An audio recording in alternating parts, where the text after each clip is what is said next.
scratched on the floor when I moved in. This little bungalow with some strange new friends. Stay up too late and I'm too thin. We promise each other. Hi everyone! Hi! Hey, today we're going to do something a little bit different. We're going to talk about scrapbooking some of our pages. Then you're going to show us the technique too, right? Yes. Okay. So, one thing that's very different, just one thing that's very different about our styles is that I have a tendency to fill my page. I like to have almost every inch covered with something. And Donna is a master at being able to use white space, which is something that I struggle with.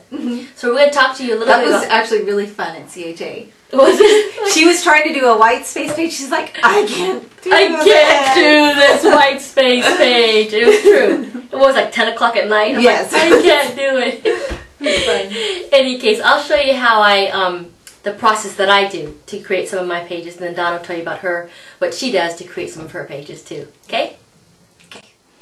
Okay, whenever I scrapbook a page, it almost always starts with me sitting at my computer, and I like to crop and you know, optimize my photos on the computer. I even arrange them on like a 12 by 12 on the computer, and I also add my journaling. I like to place everything, and then I print everything out. So let me show you this page. I'm going to start with a very digital page. It's not digital, of course. I printed the whole thing out, but so for example, I started with technically it's a hybrid page. It's a hybrid page because I printed it out and I added some embellishments, right?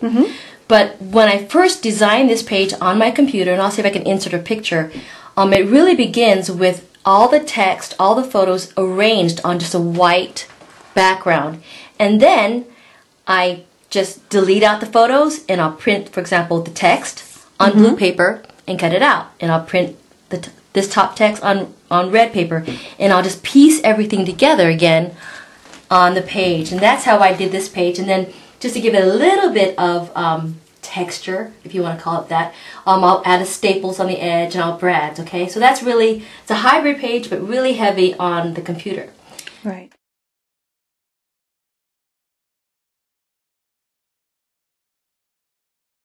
Right, now can we show a little bit of the detail on this? Because it's so cute.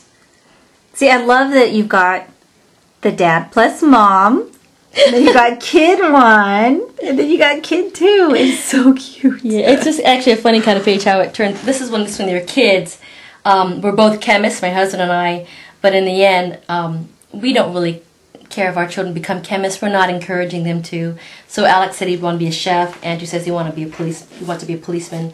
Actually, right now, this was years ago.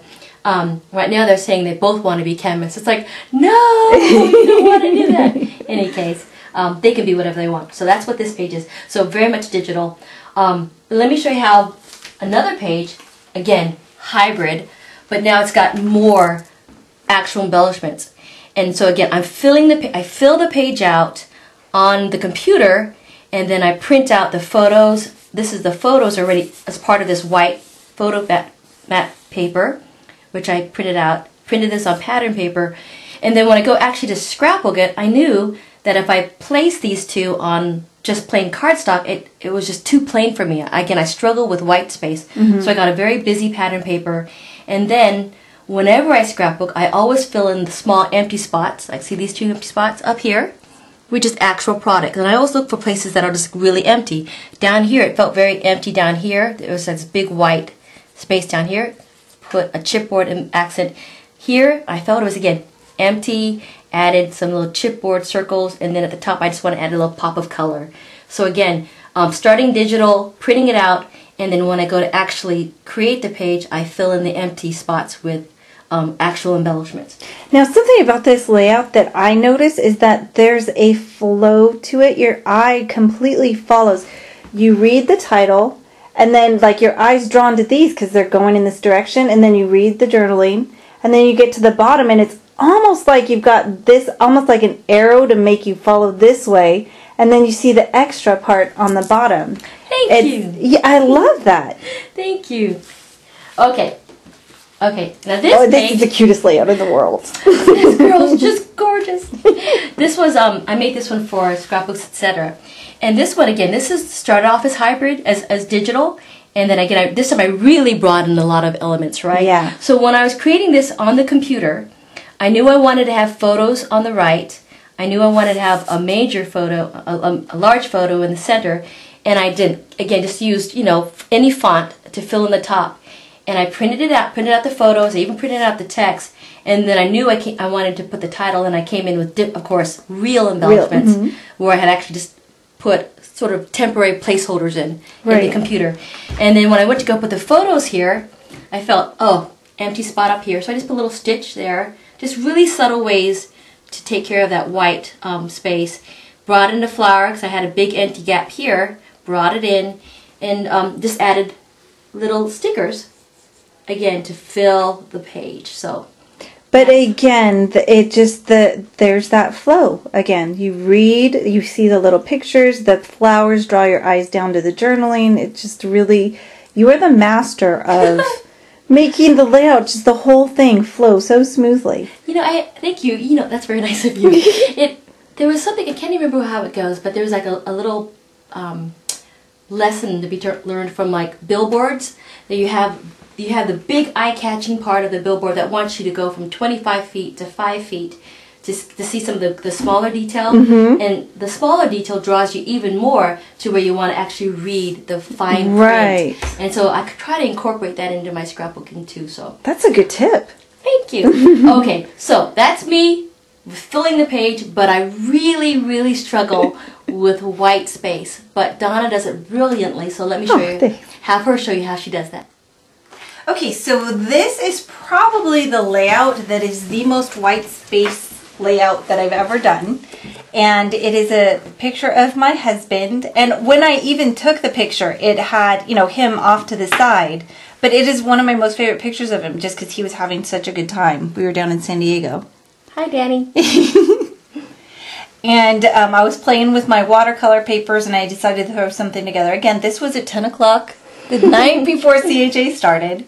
So what I did is I just took something that was going to ground it. I think that is the key when you're doing the white space layout. So you have something that kind of grounds it so it doesn't look like it's just kind of floating in the middle of the page. That's what I guess freaks me out. It feels like it's floating. Yeah. So I've got this nice, it's a contrast. You've got the dark background and the dark elements in here that kind of go together.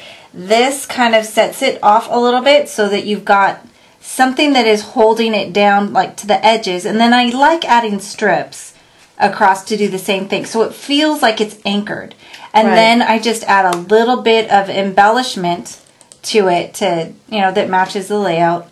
I have to have my paper flowers on almost everything, so. Yeah, but I love the way that you group the flowers. You know what I mean? It just looks really natural. So it's like that odd numbers, right?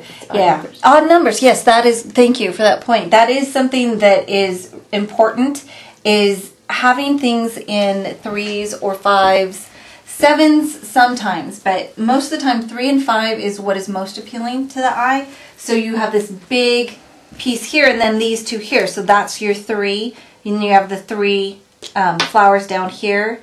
And then you've got the dark here, the light here, and then the dark here again. So more 3. So your eye tends to like things that are odd numbers. Yeah, and it likes things grouped. Grouped together in odd numbers, right. Very good. Okay, and then this is the layout that I just finished last night. Last night. And this has no pattern paper in it at all. It is the Zuttered cardboard.